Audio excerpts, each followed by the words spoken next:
Thank you very much for waiting. So good morning to the participants in Dubai, and good morning and good afternoon and good evening to the online participants wherever you are. Thank you very much for joining the first event at the COP28 Japan Pavilion today, entitled Clean City Partnership Program Seminar, Urban Agenda on Climate Change, Pollution, Biodiversity Loss. My name is Yatsuka Kataoka. I'm a program director of the City Task Force, the Institute for Global Environmental Strategy, IJAS. So I'm serving MC today. So to meet the Paris Agreement targets, it's essential for cities, which account for about 70% of global greenhouse gas emissions and energy consumption, to transition to decarbonized society. In this regard, the support of urban initiatives are being strengthened globally. So in February 2023, the Ministry of Environment of Japan and Japan International Cooperation Agency, JICA, launched the Clean City Partnership Program to address the challenge cities in the world and is now facing in multifaceted manner. So with the partnership, Japanese subnational governments, private companies, and the financial institutes and the others, and in collaboration with the multilateral development banks, this program provides comprehensive and synergistic support to partner cities to address urban challenges, including climate change, environmental pollution, promoting circular economy, and becoming nature positive. So the seminar intends to share the cases of city partnership projects that Japanese government are leading in these perspectives. So, having said that, I would like to ask Mr. Yutaka Matsuzawa, Deputy Minister for Global Environment Affairs, Ministry of the Environment of Japan, to make opening remarks, also the explanation of the MOEJ's efforts.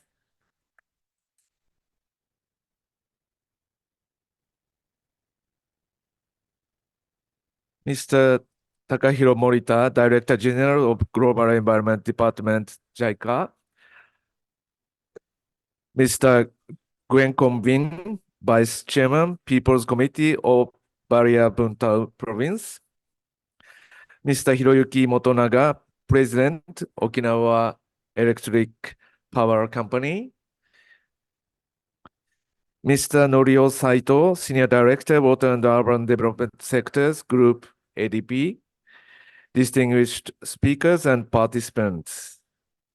Thank you very much for joining the side event, Clean City Partnership Program, C2P2 seminar, Urban Agenda on Climate Change, Pollution, and Biodiversity Loss. Today, I'd like to talk about our efforts to accelerate climate actions on the ground in cities, as well as those to expand collaboration between cities. The world is currently facing a planetary crisis of climate change, biodiversity loss, and pollution by energy and material use. To overcome these urgent crises, the key measures are net zero emission of greenhouse gas and circular economy, nature positive economies. I strongly emphasize that we need to look for integrated solutions rather than sticking to them individually and breaking down silos.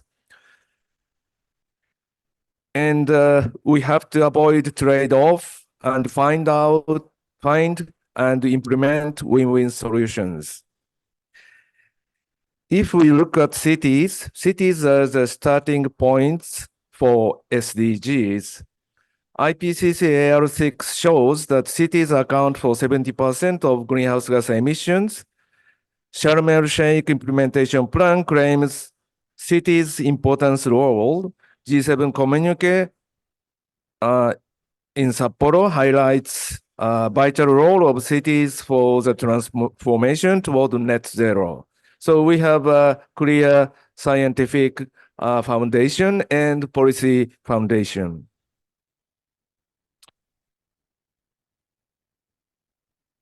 The government of Japan claims the achievement of net zero by 2050 nationally, and to achieve this commitment,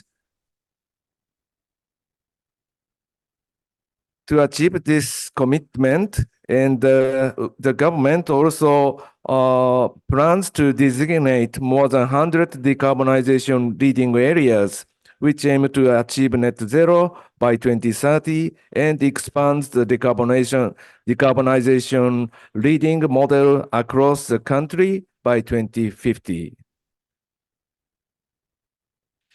So far, 74 areas have been designated and are implementing their unique actions on the ground by support from the government, financially and technically. Shiga Prefecture and Sakai City, whose representatives will speak today, have also been selected. We also expect this excellent local decarbonization technology and know-how to spread over the world. Ministry of Environment funds the International City-to-City Collaboration Program to assist internationally sharing policies, practices, and know-hows. Now, under this program, 20 Japanese local governments have been partnered with 49 foreign cities in its 10-year history. 25 concrete decarbonized projects in 7 countries are formulated in the framework of City-to-City Collaboration Program. Let me introduce a good case between Bangkok Metropolitan Administration and the city of Yokohama. We collaborate with JICA, which has long arm and can spread domestic knowledge and practice over the world.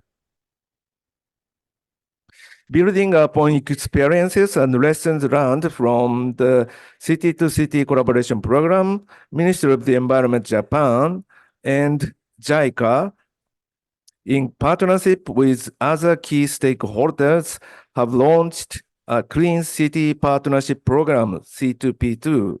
The program aims to provide integrated solutions to complex urban agendas such as carbon neutral, circular economy, and resilience.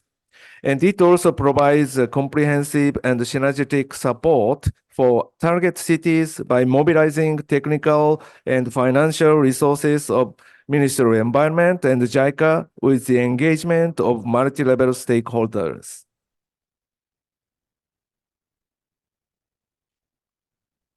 Let me conclude my remarks. For transformation towards a sustainable society, an integrated approach is essential, and cities are the just starting point. Ministry of Environment will contribute to this transformation by supporting overseas cities together with Japanese companies and local government, cooperating with relevant organizations, particularly ADB, Climate Bank in Asia Pacific, under Clean City Partnership Program. Finally, I expect C2P2 will lead the world in realizing sustainable society. Thank you for your attention.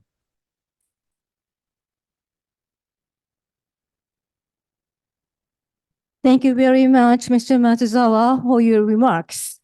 So next, I would like to call for the Mr.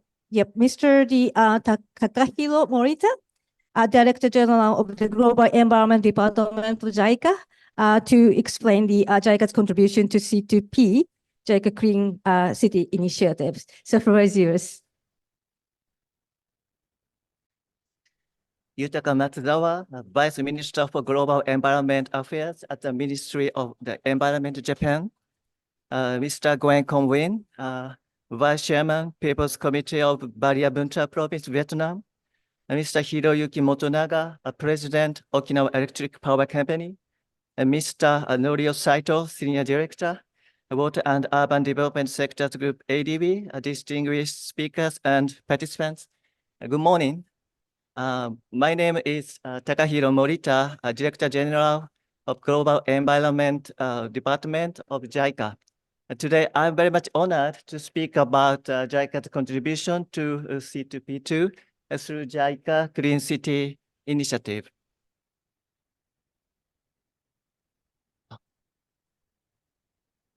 Sorry for the troubles. Let me touch upon firstly what kind of the serious challenges we are facing. So firstly, in terms of the waste management, now the waste volume is increasing day by day globally, especially for the marine plastic waste.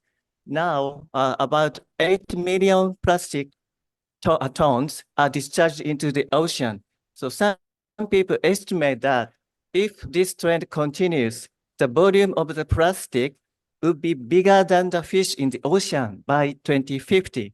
And 80% of the plastic is coming from the land. And so the land management is very much important. In sub-Saharan Africa, 70% of the waste is left is uncontrolled disposal site. And as for water pollution, 3.6 billion people lack access to adequate hygiene and sanitation services, and about 7 million people died from the air pollution. More than 90% people are living under the condition which doesn't meet PM 2.5 standard.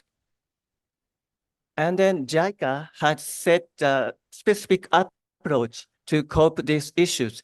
The first approach, we called it clusters, to improve the waste disposal structure to create a recycle-oriented society. And cluster 2, we would like to create a healthy water, air, and soil environment. And I suppose in the course of the implementation of our cooperation, Japan's experience is very much useful. You can see this graph. This shows the experience Tokyo in Japan. The red bar shows the volume of the waste, and the blue line shows the trend of the population. You can see after the World War II, the volume of waste increasing rapidly as to the population grows. And then left side shows the photo of the 1950s and 60s Japan. There was no trucks. People collected garbages manually. And we are facing the shortage of the landfill site. So there was some serious conflict between the residents. So, and after that, the Japanese government, both local and central, decided to the incinerator in each district and introduced the concept, the 3R, reduce, reuse, recycle. And you can see after 1990s, still the population increased, but the volume of waste decreased. So that means although development is progress, the waste is diverse, but the 3R concept has widely accepted to the Japanese society, central, local government, and private sector and students. So now Tokyo is moving forward to realize recycling society. And JICA has a 97 overseas office in the world, and we are implementing many municipal solid waste management globally. And not only bilateral cooperation, we are focusing on the regional cooperation, such as in the Pacific Islands or Africa, to strengthen the motivation and ownership of each member countries and municipalities. So let me touch upon our leading example in Dhaka, Bangladesh. We started our cooperation since year 2000. We introduced garbage box and garbage trucks and provided the sanitary filling land. And also, this is very important, we introduced people participated to manage garbage collection method. So people and the government started to collect the garbage in designated time and place. So as a result, the garbage collection rate improved dramatically, 44% in 2004 to 85% in 2021. I call it miracle in Dhaka. So I would like to share this lessons and experience, not only in Bangladesh, but also globally. So finally, so I hope this seminar would be a great opportunity to share experiences and knowledges and enhance our partnership and just contribute to C2P2 and to realize the sustainable society. So thank you very much for your attention. Thank you very much, Mr. Morita, for sharing the good practices, the miracle of the JICA. Thank you very much. And also thank you, sorry for the trouble, for the technical trouble for that. So I would like to move on to the next presentation. So next presentation is about the efforts to cities by multilateral development banks. So I would like to call for the Mr. Norio Saito, Senior Director of Water and Urban Development Sector Group, Asian Development Bank. Okay. Very good morning to all of you. Thank you very much for inviting Asian Development Bank to this important side event this morning. I'm Norio Saito. I'm the Senior Director of the Water and Urban Development Sector Office in ADB. So I was given 7 minutes, so I need to be in a bit of a rush, but let me start. How can I move to the next one?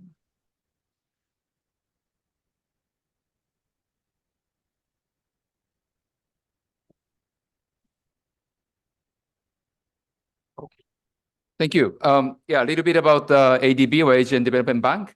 ADB was established in 1966 with 68 member countries with 49 within the region. And we have a headquarters in Manila, the Philippines. And now we have a strategy 2030, which vision is a prosperous, inclusive, resilient, and sustainable Asia and the Pacific. By the way, Japan and the US are the two largest shareholders of ADB. And currently, there are about 140 Japanese professional staff working in ADB, including myself.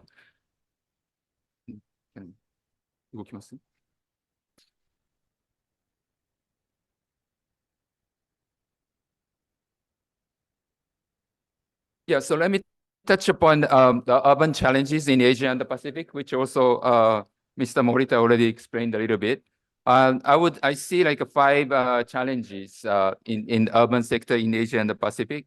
One is about increasing infrastructure and service deficits. Still, many people do not have safe access to water supply and also the sanitation system. And this infrastructure gap is increasing because of the rapid urbanization happening in Asia and the Pacific. Second is about environmental sustainability. So still 80% of wastewater is discharged untreated. And in this latest study, 92 out of 100 most polluted cities in terms of air quality are located in Asia. Still many cities in China, India, Pakistan, and those countries have serious air pollution issues. And this is a very complex issue. It involves energy issues, transport, agriculture, because like India, agriculture waste burning is really the main cause of the air pollution. So this is a very complex issue, and more needs to be done. And third one is inclusive and equitable development. Still, many people are in the low-income communities, or what we normally call them slums, in many parts of Asia. And the level of services provided to them, it's much lower than what other citizens receive. And then all these challenges are compounded by the climate change. And the last point is about capacity of local governments. Of course, in order to improve municipal services, we all normally need to work with the local governments, but they don't have enough staff resources. They don't have limited technical financial capacity. This really exacerbates in tackling the problems in urban areas.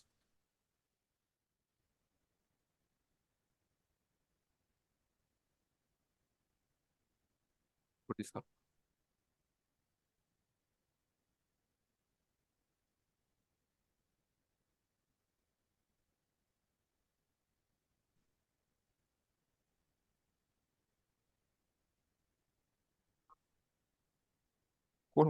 Okay. Yeah, so this is kind of urban projects annual commitments from ADB in the last 10 years.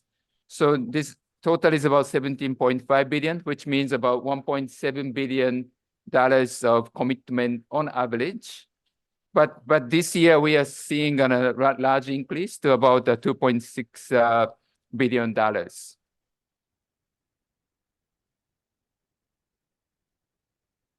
And this is by region. On the left-hand side pie chart, it's by region. So South Asia normally accounts for about 50%, and the largest recipient is India, followed by Bangladesh. But we have projects in other parts of the Asia and the Pacific, Central West, Southeast, East Asia, and Pacific, Southeast Asia, and the Pacific countries. And if you look by subsector, water supply is still the largest, followed by sanitation, sewage, but also now we see a trend in diversification of our projects. So like we have affordable housing project, solid waste management, urban flood management, those projects are on the rise. And I also need to point out, actually this does not include urban transport project, although we do a lot of metro, subway in several countries in Asia. This is just because of our kind of accounting purpose. Urban transport projects are included in the transport sector's contribution. So if we include urban transport, actually our annual commitment this year is much more than $3 billion because we have large commitments in India and the Philippines particularly. So next 3 slides are just the 2 project examples. One is the one that contributes a lot to the climate change adaptation. And the second one is on the climate change mitigation. So this Bangladesh Coastal Towns Climate Resilience Project, we took a sort of a different approach from our conventional type of interventions. We started with a climate risk and adaptation assessment in the 22 coastal towns in Bangladesh and identified the vulnerability risks in those small coastal towns.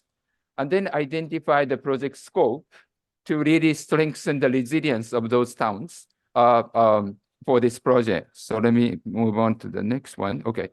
So these are the 22 coastal towns. This is a 250 million loan, and which includes 4 million grant from ADB. So what is really different or what makes this project unique is this kind of systems approach to make the towns more climate resilient. So that kind of climate adaptation assessment informed the project design.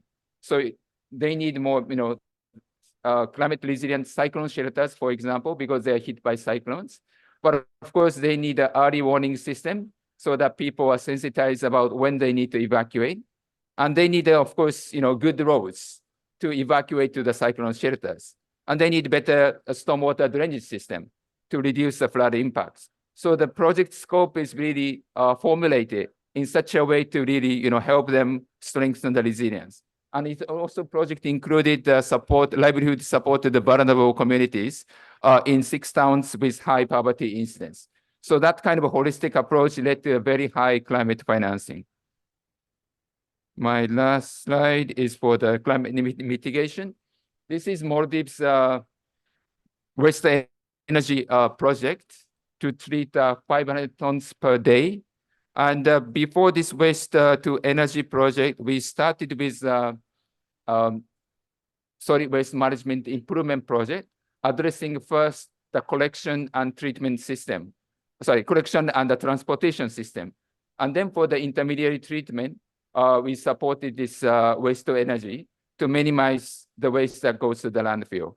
But of course, we included like some behavior change campaigns for 3R, reduce, reuse, recycle, to holistically address or improve waste management practices. So if you see the 2 photos, the above one is before the project. You see a smoke, which is a nuisance to tourism industries, but this also affects like a fishing industries. But now there's no smoke or no fire. And now the waste to energy plant is under construction. Now, and we hope that this will be completed by 2025. I need to also acknowledge the support from the Japanese government on this project. We were able to secure 10 million grant from Japan Fund for Joint Crediting Mechanism, which is really helping this project implementation by reducing this debt burden for the country like Maldives. That's all I want to share today, and thank you very much. Thank you very much for Mr. Saito for your excellent presentation. So now because time pressing, so I would like to move on to the next session. Okay, so next session is about the share the good practice of the C2P2 and expert project from 3 pairings of the state collaboration. So first, I would like to call the Sakai City and then the Guanyin province. Could you come to the sit here? Yeah, please come down. Come up to.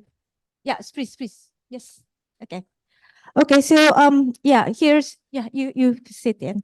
Okay, so I would like to first, I would like to ask the Tadaaki Inoue-san, Office Planning Chief of the Commerce and Industry Policy Division, Department of Commerce, Industry, Tourism and Labor of Shiga Prefecture of Japan, about the collaborations. 本日はお時間をいただき誠にありがとうございます。私は滋賀県商 Thank 工 you 観 very much for your time today. My name is Inoue. I'm the Chief of Commerce, Industry, Tourism, Labor and Commerce of Shiga Prefecture. I'd like to briefly introduce the intercity cooperation project between Guanyin Province and Shiga Prefecture. First, about Shiga Prefecture. We are located in the center of the Japanese archipelago with Lake Biwa, which is the largest lake in Japan. We're rich with nature. We have cycling, skiing, and other outside activities. We have a lot of sites for tourism, and we have delicacies, beef, tea, and other things. And then I would like you to visit Shiga Prefecture as much as well in future. And in terms of Shiga, in terms of area and gross prefectural product, are all about 100th of Japan's total. And we are producing a lot of things. Daikin and Panasonic have factories in our prefecture. Well, there are displays or exhibitions from Daihatsu, Daikin, and then Daihatsu Shosen Mitsui. I wanted to quote all those examples, but today I'd like to talk about this Vietnamese experience that we have. Well, the Biwako Lake accounts for about 1/6 of Gyan Prefecture's area, and it is a symbolic lake for our prefecture. However, as you can see in this picture, we had a big pollution problem. And then the water was polluted very heavily at one point. And looking at this, the residents of Shiga Prefecture decided not to use any soap containing phosphorus, and then moved to natural oil-based soap. And this is called soap movement. So it was a bottom-up approach to the government of Shiga. And then we decided to, introduce little systems, environmental education, corporate and compliance with standards, and cooperation with the government. So around the Shiga Prefecture, a lot of players got together, and then we have the experience of economic growth as well as environmental protection. And then this is called Biwako model. And then we believe that this Biwako model can be disseminated to the other parts of the world. This relationship with Guanyin province of Vietnam was based on a Biwako model. Halong Bay was polluted, and the province wanted to improve the situation, and through JICA, they were introduced to us as Shiga because of our environmental experience. And this relationship has continued until now. Currently, In order to realize this decarbonized society, we are together working. And as you can see on this slide, the green growth of Kwanning province is what we are basing ourselves. And then I'd like to show you the map.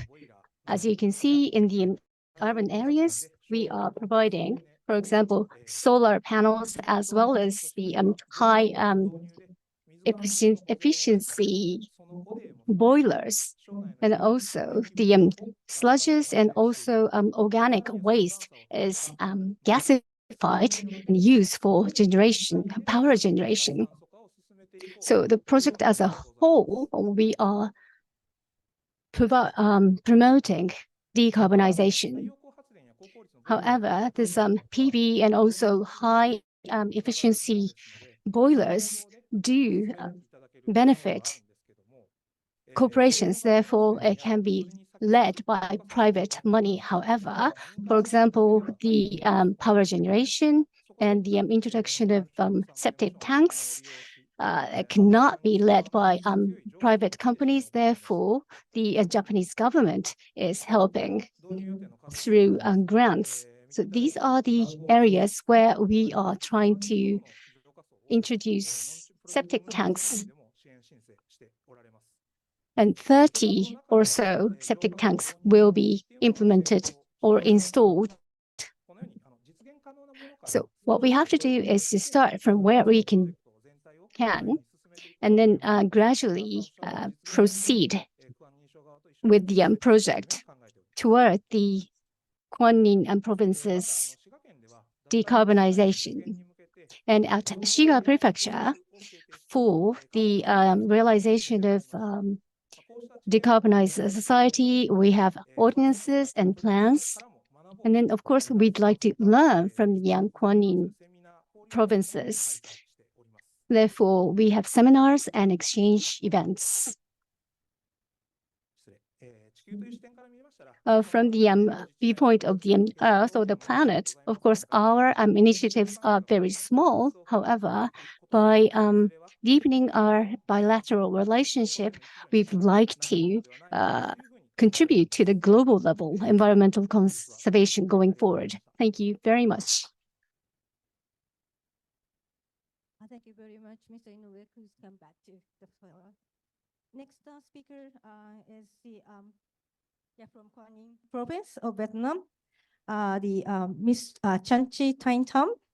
She is a manager of Foreign Economic Relation Division of Department of Planning and Investment of Kwanning province, Vietnam. So you have 5 minutes to speak.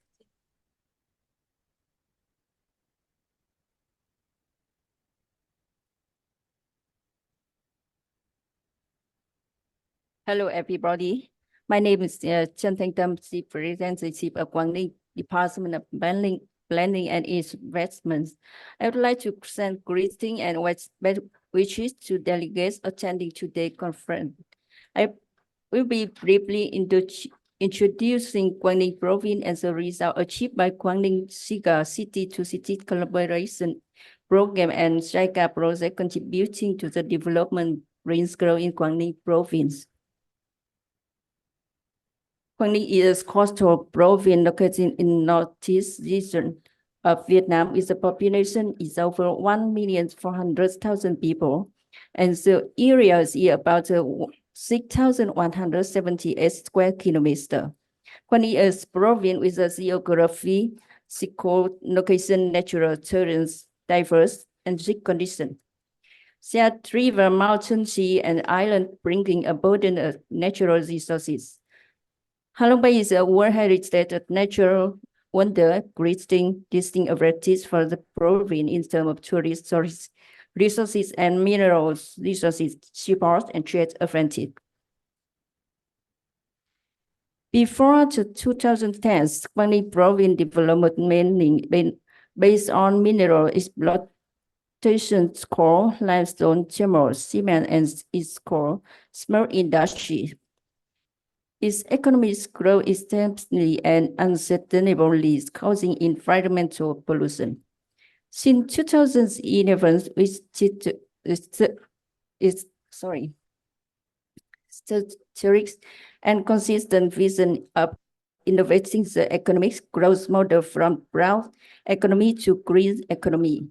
Kwani has cooperated with the world-leading consultants as BCG McKinsey company from the USA, Nikkei Nippon from Japan to develop strategic plan to address investment and development society, including master plan for socio-economic development, provincial planning, tourism development planning, and human resource development planning.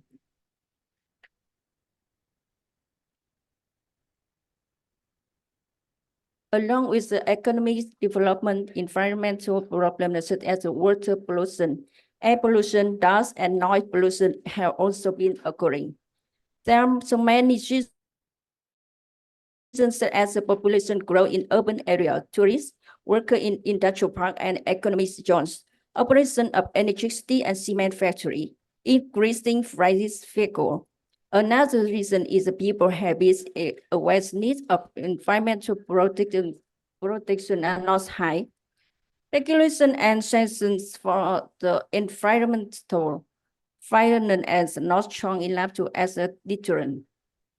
Therefore, the problem of environmental pollution of lands, water, air, and dust is the responsibility of the Quảng Ninh little province, but also of all economic sector and people in the province. Over the past year, Quảng Ninh has always considered Japan as an important partner. So the traditional practice and promote strong and comprehensive development of cooperation in the field of diplomacy, culture, and socio-economic cooperation, development and investment cooperation. Quảng Ninh has maintained cooperative relation and exchange staff with several Japanese prefectures and cities such as Shizuoka, Tottori, Osaka, Hokkaido, and Shika prefecture. Besides, Japanese government is also the major ODA donor Quảng Ninh province. From the 2015 to present, there are 6 projects funded by the Japanese government with a total investment of over $150 million US. The project all sets common goal, specifically improving capacity and awareness of environmental management in the Quảng Ninh in Halong area.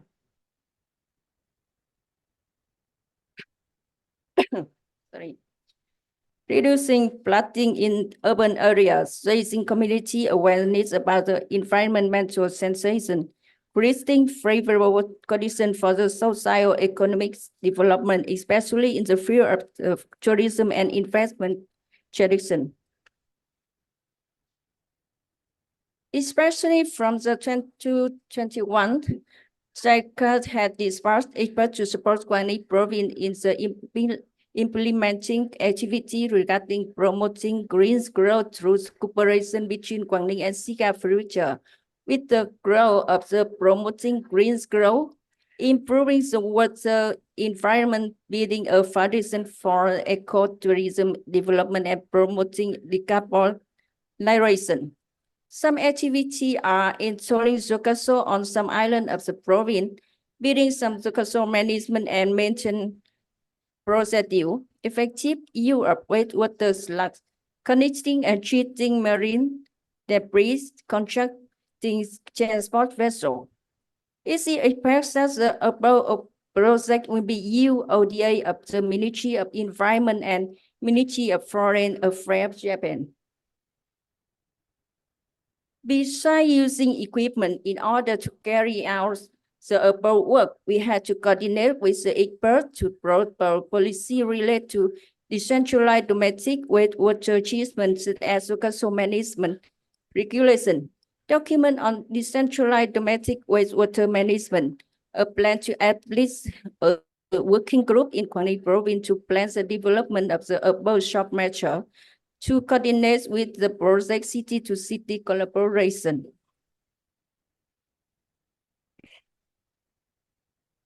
According to the master planning Quảng Province for a period 2021-2013, Vision 2050. In the future, vision of Quảng Province is to become the leading province in the green growth in Vietnam, the leading high-tech production, processing, and manufacturing center in Vietnam, an attractive destination in the world developing high-class tourism, a center for high-tech production and clean energy, with the development principle of digital transformation and sustainable development. To achieve the above targets, it's necessary to balance environmental production, economic growth, and social development. Through this workshop, we expect to continue receiving support and understanding from the Japanese government, JICA, and closer cooperation with COP Prefecture to implement project city-to-city collaboration in the future. On behalf of the Quảng Ninh Department of Planning and in Province, the advisor of Quảng Ninh Province People Committee on the Province Green Growth Trajectory, I would like to sincerely thank the government of Japan, JICA, and COP Prefecture, and JICA experts have actively supported us and look forward to continue to receive support in the future. Thanks for attention. Thank you very much, Thompson, for your presentation. So thank you for the pairings. Could you step down to your seat then? Thank you very much. Again, big hand, please. Yeah, thank you. So now I move on to the next, the pairings. That is from the Okinawa. And then the island states and Palau and the Luzon City, Okinawa, Japan on renewable energy promotion in island context. So I would like to call the speakers to come on to the stage. So Zabiel-san and Ishiguro-san and Motonaga-san. Okay, so the first, I would like to ask the Zabiel Matsutaro-san for the National Climate Change Coordinator and the focal point to the UNFCCC Palau. To make some presentation here.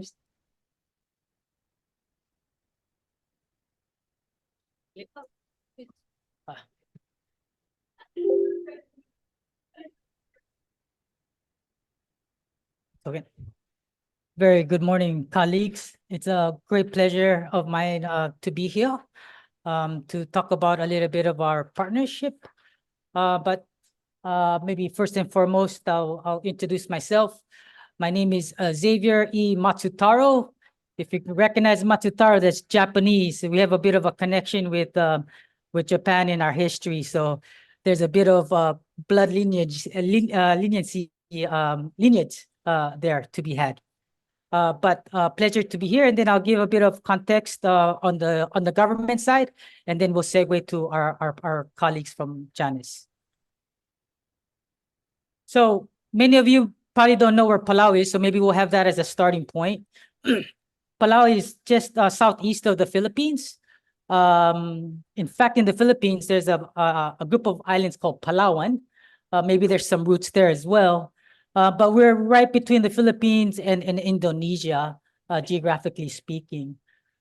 But in the context of climate change, these are the impacts. I'm not going to go through that because this is really about the energy side of climate change, but just to list it out for your reference. But then to lay out some of our mitigation plans and targets, of which transportation, solid waste management are one of those sectors, are two of the sectors that we're targeting. But for this partnership specifically, it will be on the energy sector. This is based on our national climate change policy, which has 3 components, one of which is mitigation. So there's a linkage there. And then it's also linked to our nationally determined contribution with 45% renewable energy integration, 35% energy efficiency enhancement. And then together that will bring down the emission reduction profile to 22%. Emission reduction below 2005 levels.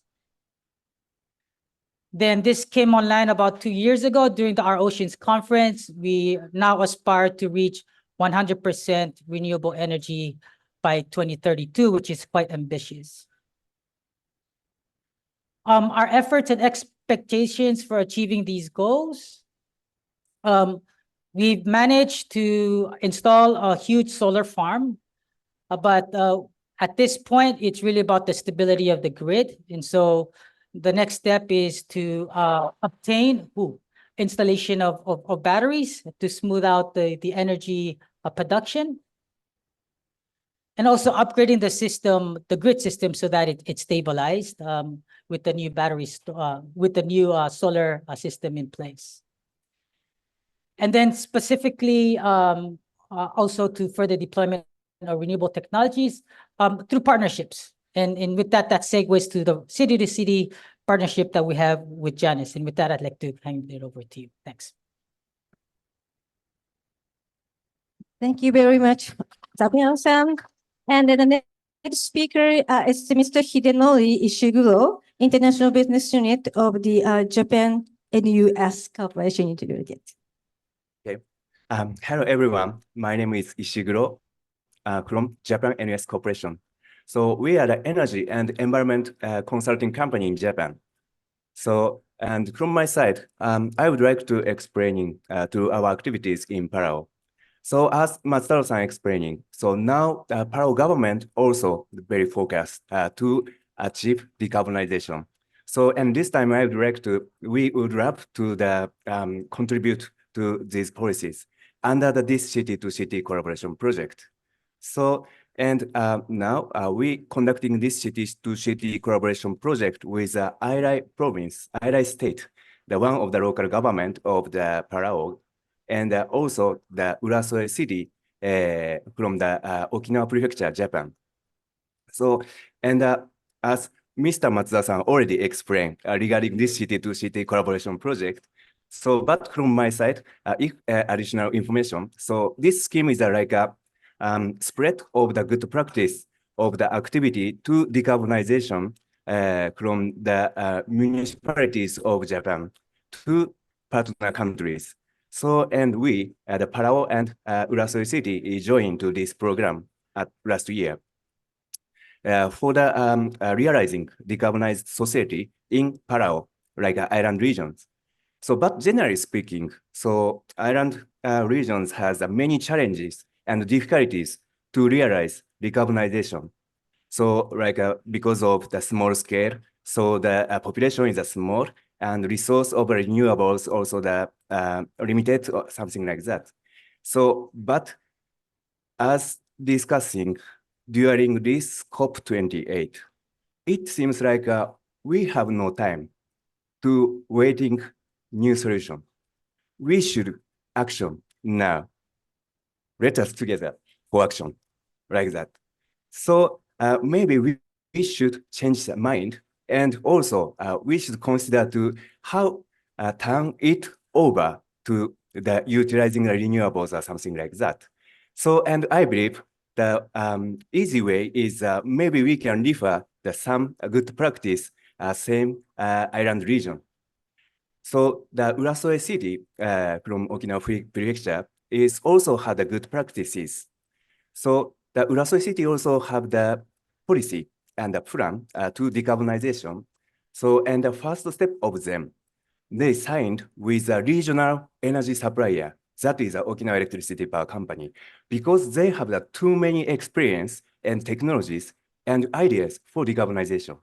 So, and this is just one example, but in this city-to-city collaboration project, now we focus and making this structure, and we would like to the widespread to the many good practices of Urasoe City to Airai State, the support by both government and also collaborate with the private sector, particularly the electricity power company, like a PPUC is a Palau's electricity power supplier and Okinawa Electricity Power Company.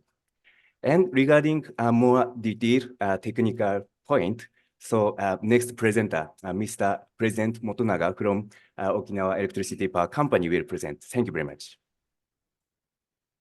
Thank you very much. So as introduced by Ishiguro-san, I would like to I ask next speaker from the Mr. Hideyuki Motonaga, President of the Okinawa Electric Power Company, who joined this collaboration. You guys, yes.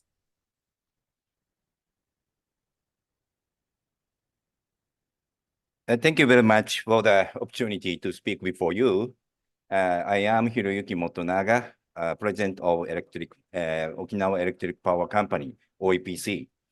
My presentation today is the renewable energy deployment and decarbonization initiatives in Palau, the Republic of Palau by the OEPC groups.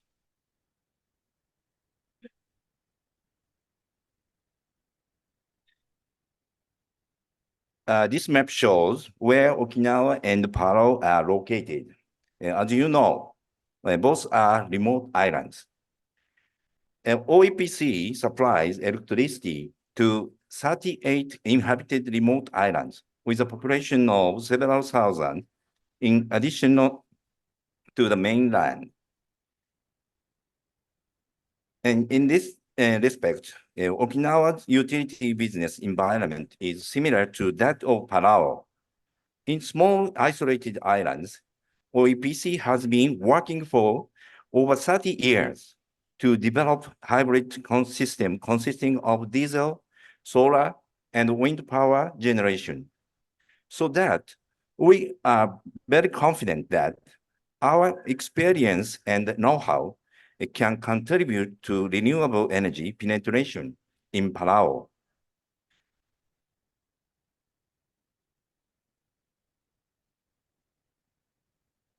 First of all, I will introduce 4 of OEPC's renewable energy initiatives. First, tiltable wind power. Tiltable wind turbine can avoid typhoon wind and can be constructed and operated on the remote islands on the ground level. And in 2019, we installed 5 units in the Kingdom of Tonga as part of Japan's ODA. Next is the MZ set, a measure for grid stabilization that become necessary with expanded renewable energy development. The system was installed on a remote island with a population of about 500 people. And in 2020, we achieved 100% renewable energy operation for 10 straight days. Next is a small-scale microgrid system. This is a leading example of sharing renewable energy on a regional area. Last is a PVTPO service, third-party ownership. A renewable energy initiative that involves users. In this business model, OEPC installs solar panels and storage batteries on the rooftops of the customers, enabling them to consume their own electricity.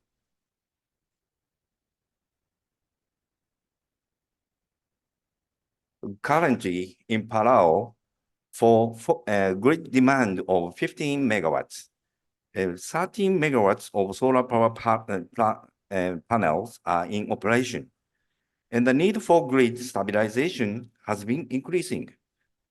Therefore, based on our experience, we believe that the achievement of carbon neutrality in Palau will require 4 steps. Step 1 is the renewable energy source deployment phase, in which the selection of the renewable energy source suited for area is made. Step 2 is a phase for the power suppliers to increase the usage rate of renewable energy sources. We recognize that Palau is currently in this phase. Phase 3 is the phase for the users to expand the use of renewable energy sources. The final step is a phase in which the suppliers and the users collaborate to use renewable energy wisely and efficiently. Along with above process, it is important to establish a Palawan model tailored to local realities. So as a specific initiative underway in Palau, I would like to present the case of the Palau Pacific Resort Hotel. The hotel meets its electricity demand by generating power in-house and is seeking to deploy and expand renewable energy. OAPC is studying the establishment of a hybrid system consisting of diesel power and renewable energy. We will introduce renewable energy while stabilizing the grid and use it to maximum extent possible. In the challenging pursuit of meeting carbon neutrality targets, sustainable efforts that are tailored to the realities of Palau are required, rather than simply importing technologies and funds from overseas. We are trying to build a Palau-style decarbonization model. Through this model, we hope to contribute to the realization of carbon neutrality in the islands region of Asia and Oceania. Thank you for listening and attention. Thank you very much. Thank you very much, Mr. Motonaga, for your presentation. So this is end of the pairings of the presentation. So could you step down your seat? Please give big hands to the pairing. Thank you so much. So I'm now move on the final pairings. And then that is the Sakai City, Japan, and then the Biodiversity Province, Vietnam. First, the pairings will present, the presentation first. And then after that, we have a signing ceremony. So first, I would like to Mr. Dan Songhai, Deputy Director, Department, Natural Resource and Environmental Biodiversity Province, be seated here. And also to Masahiro Tsujino, and Director of the Carbon Neutrality Promotion Department, Environmental Bureau, Sakai City of Japan. So first, Sakai City first, right? Okay, so could you, I would like to ask the Mr. Tsujino to make a presentation. So the presentation will be ready soon.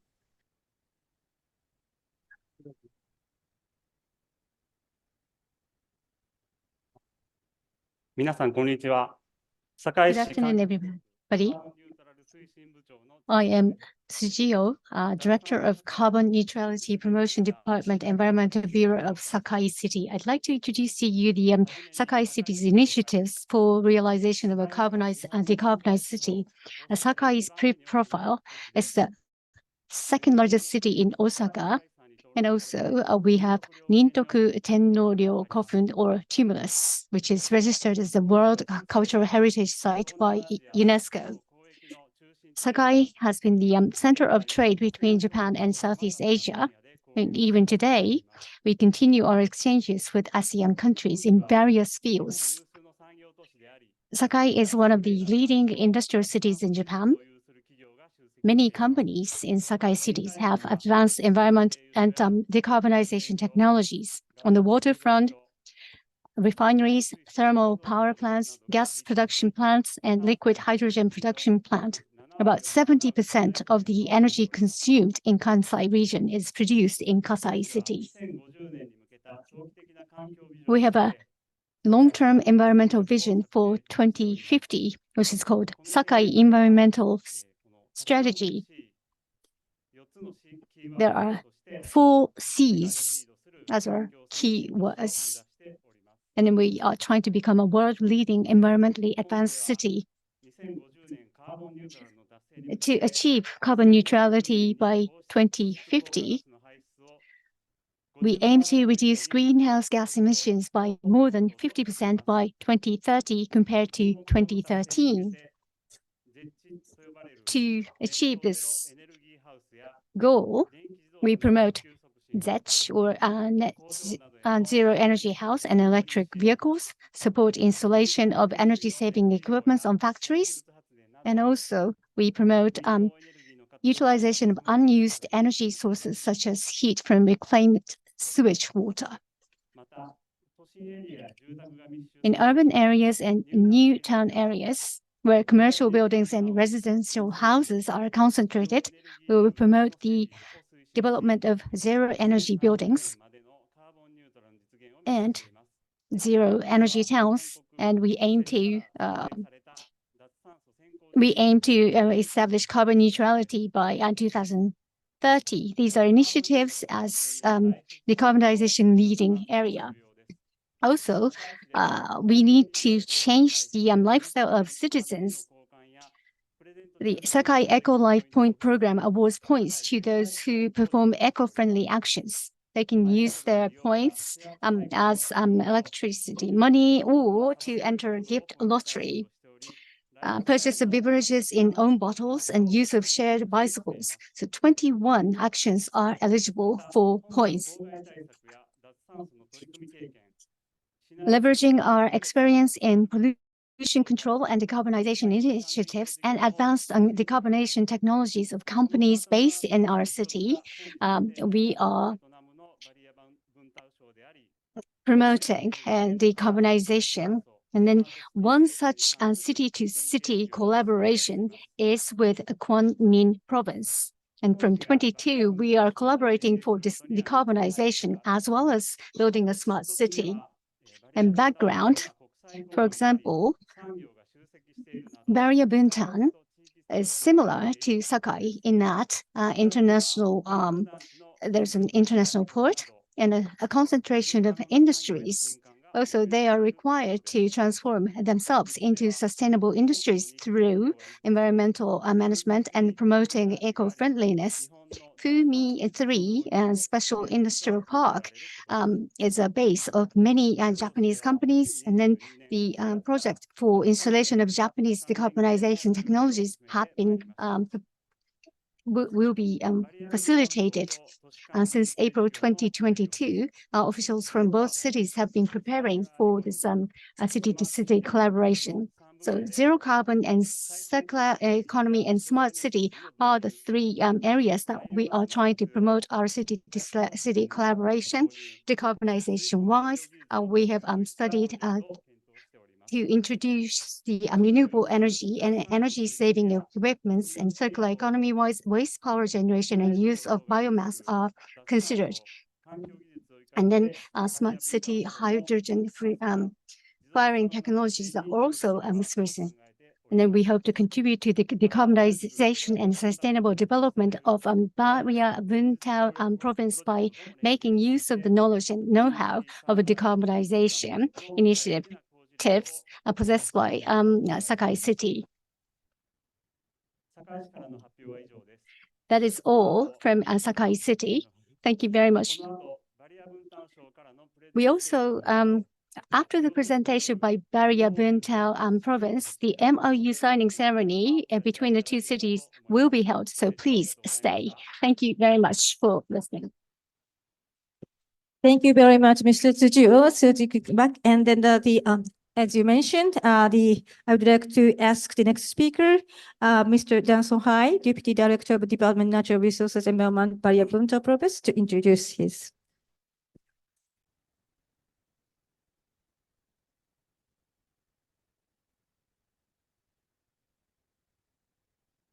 Morning, ladies and gentlemen. Today I'm very happy to be here to talk to you in one of the most event in the world in 2020 in UAE. Especially I'm stand here to talk to you at the Japan Pavilion about our presentation. So my presentation today is introduction of Vietnam, Bà Rịa Vũng Tàu province. Yeah.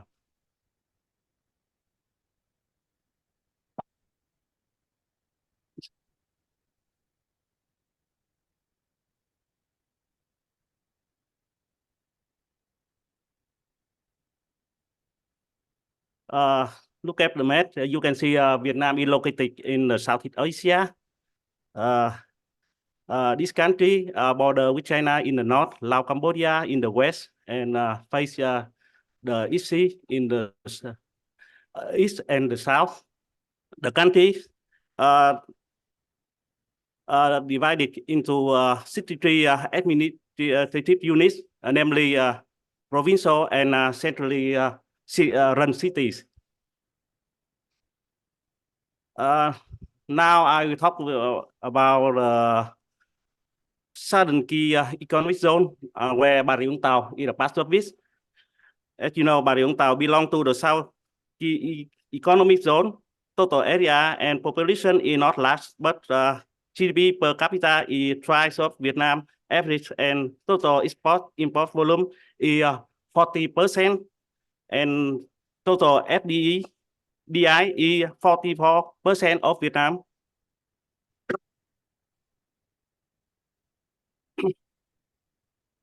Now you can see the overview of Bà Rịa Vũng Tàu. The GDP per capita of Bà Rịa Vũng Tàu is extremely high, about 14,000 USD, including oil and gas, and excluding oil and gas, about 7,600 USD. This is a top level of Vietnam, the same as Hanoi or Ho Chi Minh City. This is two biggest cities in Vietnam. Now let's look about the main industry in Bà Rịa Vũng Tàu. Bà Rịa Vũng Tàu has long been the center of tourism, petroleum, and heavy industry, such as chemical and steel industry. As a result, the province had a well-developed petroleum industry, including rig processing and building.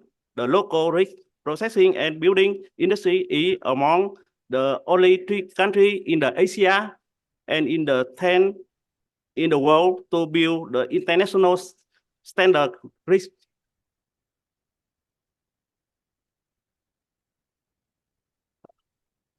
Now I will talk about the advantage of Bà Rịa Vũng Tàu. Bà Rịa Vũng Tàu has only four great advantages. First is the deep seaport, the world's largest container, more than 250,000 can enter the port. There are more than 20 shipping scheduled going to the USA non-stop.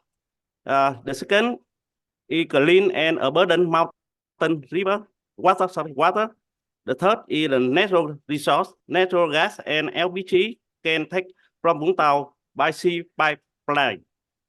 The fourth is using clean natural gas. There are 6 units of gas power station and total capacity is 4,100 megawatt. Bà Rịa Vũng Tàu consume about 1/3, about 1,300 megawatt, and it remain to the power is distributed to Ho Chi Minh City and near province.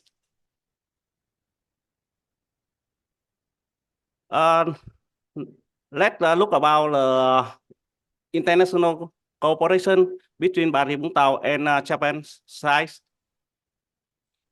From 2016 and 2018, JICA had supported Bà Rịa Vũng Tàu province to promote the province-based economic growth, wiki strategy orientation for environmentally friendly industry development.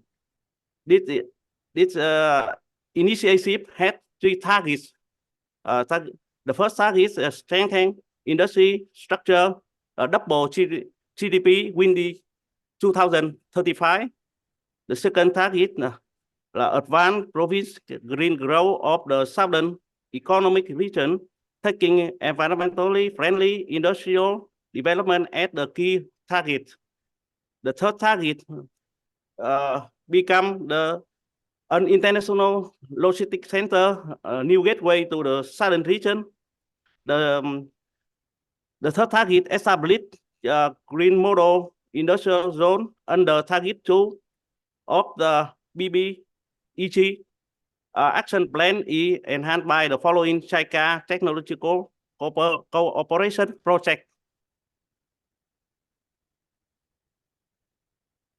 Now JICA has started a technical cooperation project for an eco-IC model industrial park in the Bà Rịa Vũng Tàu province in October of this year. This project is to carry out pilot activity and institutionalize provincial level guideline for eco-IP in order to promote eco-IPs or eco-enterprise in the according with the Vietnamese regulation Decree 35 on the industrial park management that came into effect in 2022. The project will be implemented for 4 years from October this year and will be eligible for ODA funding from the Japanese government. The main counterpart agency is Visa, Donre, DOS, etc. Fumitry, especially industry park, is selected as one of the pilot industrial parks. In the pilot project, prototype monitoring system will be established to collect and analyze information such as decarbonization, water, air, waste, chemical, and hazardous substance management, and improve environment management in industrial park in the enterprise. For about our Vietnamese power policy, the Prime Minister of Vietnam, Phạm Minh Chính, had a commitment in the COP28 that here we introduce the country effort toward to the sustainable development goals and carbon neutrality as a part of the environmental and energy policy. Vietnam declared that it would be for zero carbon dioxide emission and carbon neutrality by 2050. The government current plan that in 2030, wind, solar, hydropower, and biomass will provide 48% of Vietnam installed capacity. This share will rise to around 63 in 2050. About Professor for Bà Rịa Vũng Tàu province. By 2050, Bà Rịa Vũng Tàu is planned to become the national marine economic center and a major industrial hub in the Southeast Asia region. It is also earmarked to become the first province in Vietnam to achieve the zero carbon dioxide emission goal. Bà Rịa Vũng Tàu will continue its policy of selective investment attraction, focusing on a project with high technology, modernity, pervasiveness, high address value, environmental friendliness, and low labor intensiveness. That's in my presentation. Thank you very much. Yeah.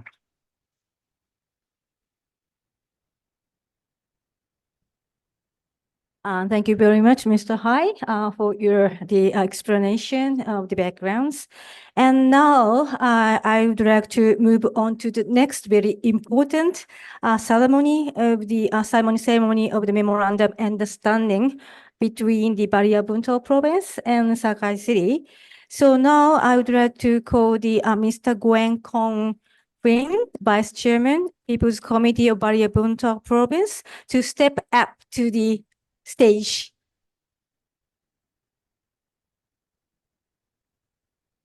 Thank you very much.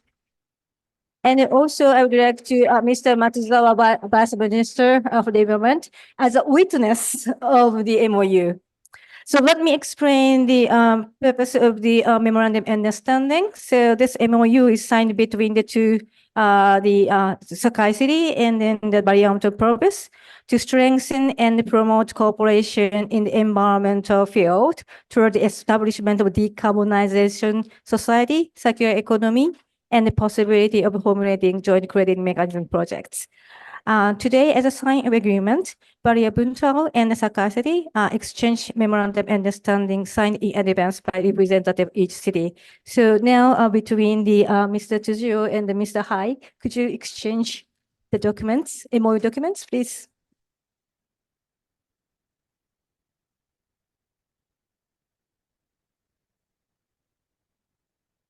Okay, so yeah, so now the picture time. So only two of you two of you to open these, yeah, and then take a picture. Yeah, please take a picture time. Okay, smile. So which one? Okay, in the center. Okay. Hi, maybe the last one. Okay, and then next, I'd like to, ask the Mr. Win and Mr. Matsuzawa join the picture.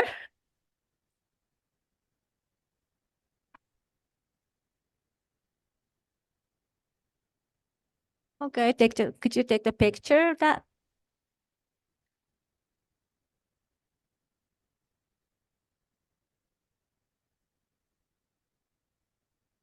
It's okay. Okay.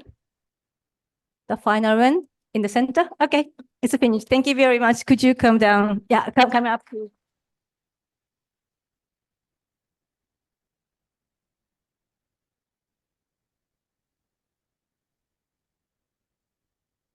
Okay, so now, yeah, from the representative, the Chiruka government. So there is the message. So first, from Sakai City, Mayor Nakafuji Hideki sent a video to commemorate this meeting. Due to the his private commitment, he cannot come to here, but he sent a message. So the secretariat, please show the video of the mayor. 皆様、こんにちは。堺市長の長藤 Good afternoon, everyone. I am Hideki Nagato, Mayor of Sakai City. This year marks the 50th anniversary of the establishment of diplomatic relations between Japan and Vietnam. In this memorable year, we are very pleased to sign a memorandum of understanding on decarbonization with Barrier Vuntao province. I would like to express my respect and appreciation for the efforts of Mr. Bin, Vice Chairman of the People's Committee. This MOU is the first step toward concrete collaboration between the two cities to achieve carbon neutrality in 2050. We hope that the diffusion and development of advanced technologies, which will promote the smart city and sustainable urban environment initiatives in Barrier Vuntao province. Sakai City hopes to contribute to the world by utilizing the experience and knowledge it has accumulated and the advanced technologies of companies in the city. In conclusion, we would like to thank the Ministry of Environment of Japan and all those involved for providing us with this opportunity. Thank you so much indeed.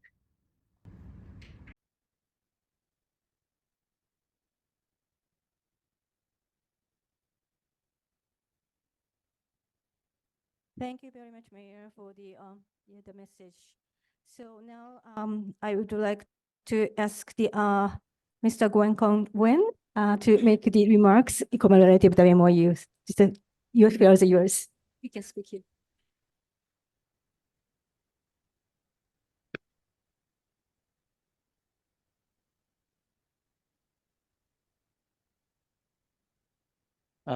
Kính thưa ông Matsuda, Thứ trưởng phụ trách các vấn đề môi trường toàn cầu, Bộ Môi trường Nhật Bản. To Mr. Yuta Masuzawa, Deputy Director in charge of Global Environment Issue, Ministry of Environment Japan. Thưa ông Takahiro Morita, Giám đốc Phòng Môi trường toàn cầu, Cơ quan Hợp tác Quốc tế Nhật Bản JICA. To Mr. Takahiro Morita, Director of Global Environment Department JICA. Thưa ông Norio Sato, Giám đốc cấp cao nhóm lĩnh vực nước và phát triển đô thị, Ngân hàng Phát triển Châu Á ADB. To Mr. Norio Saito, Senior Director, Water and Urban Development Sector Group of ADB. Trước hết, thay mặt cho đoàn đại biểu tỉnh Bà Rịa Vũng Tàu, tôi xin gửi lời chào trân trọng và chân thành cảm ơn ông Yuta Matsura, Thứ trưởng phụ trách vấn đề môi trường toàn cầu của Bộ Môi trường Nhật Bản, cán bộ nhân viên Bộ Môi trường, Chính phủ Nhật Bản, Cơ quan Hợp tác Quốc tế JICA, Viện Chiến lược Môi trường Toàn cầu, Cục Môi trường thành phố Sakai đã dành thời gian đón tiếp và làm việc với đoàn chúng tôi. First of all, on behalf of the delegation of Bà Rịa Vũng Tàu Province, I would like to send respectful greeting and sincere thanks to Mr. Yuta Matsuzawa, Deputy Ministry in charge of Global Environment Issues, Ministry of Environment of Japan, staff of Ministry of Environment Japan, JICA, IGES, Sakai City Department of Environment, had took the time to welcome and work with us today. Bản thân chúng tôi rất hân hạnh và vui mừng dự lễ ký kết bản ghi nhớ hợp tác giữa Ủy ban Nhân dân tỉnh Bà Rịa Vũng Tàu, nước Cộng hòa Xã hội Chủ nghĩa Việt Nam và chính quyền thành phố Sakai, Nhật Bản tại hội thảo chương trình đối tác thành phố sạch, chương trình nghị sự đô thị về biến đổi khí hậu, ô nhiễm và mất đa dạng sinh học diễn ra tại hội nghị thượng đỉnh dành cho hoạt động khí hậu thế giới trong khuôn khổ hội nghị lần thứ 28 các bên tham gia khung của Liên Hợp Quốc về biến đổi khí hậu COP28. I myself also very honored and happy to attend the signing ceremony of an MOU between Bà Rịa Vũng Tàu People's Committee, Socialist Republic of Vietnam, and Sakai City Government Japan.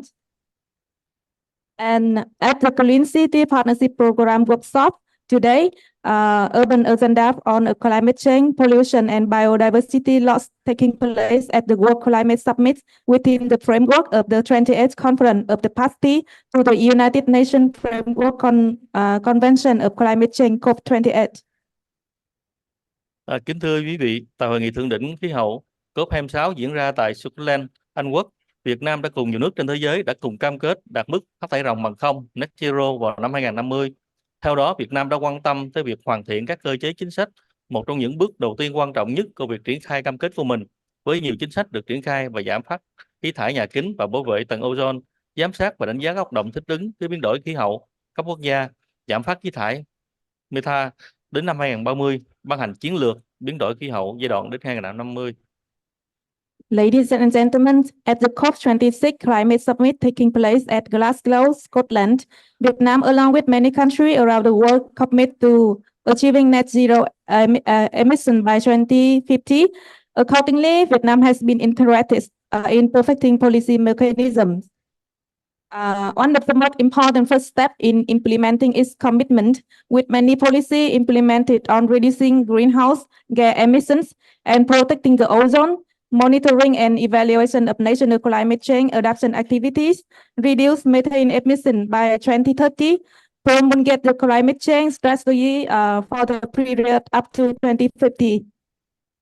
Ở tỉnh Bà Rịa Vũng Tàu cũng đã triển khai thực hiện nghiêm túc trên địa bàn tỉnh các quy định của pháp luật về chính sách của chính phủ Việt Nam về biến đổi khí hậu.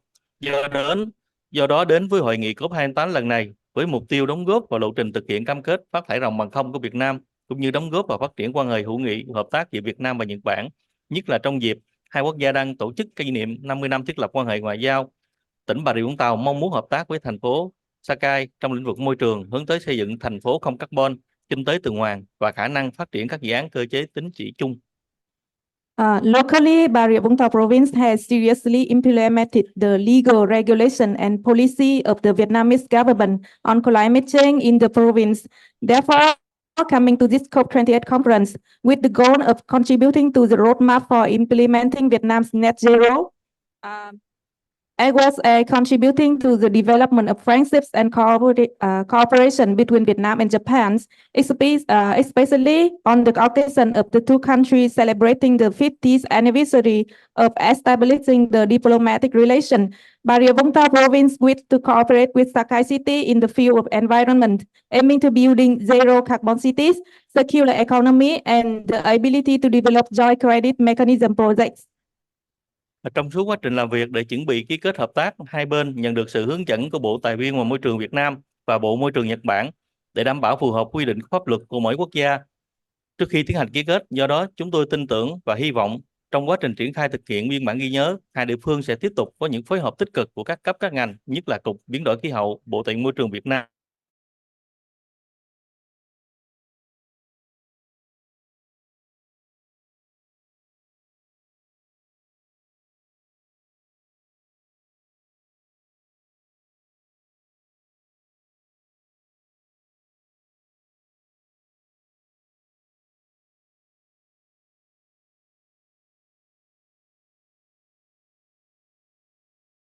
The two parties received guidance from the Ministry of Natural Resources and Environment Vietnam and Ministry of Environment Japan to ensure compliance with the legal regulation of each country before signing.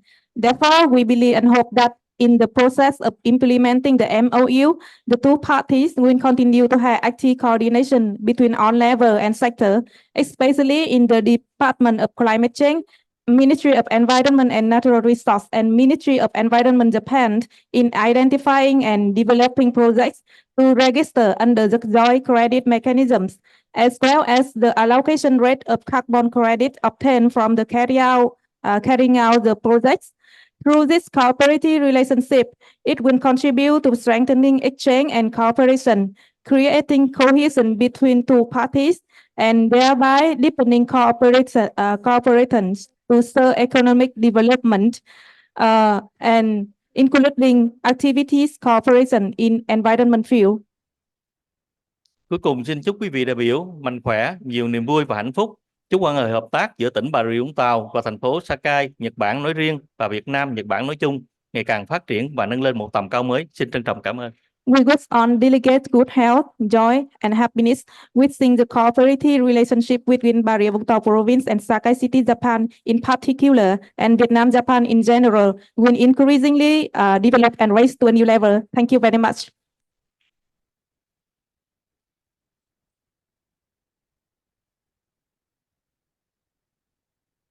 Thank you very much, Vice Chairperson Vian, for your very encouraging remarks. So very finally, I would like to ask the Vice Minister Matsuzawa make a remarks as a witness of this MOU. Congratulations on the signing of this MOU.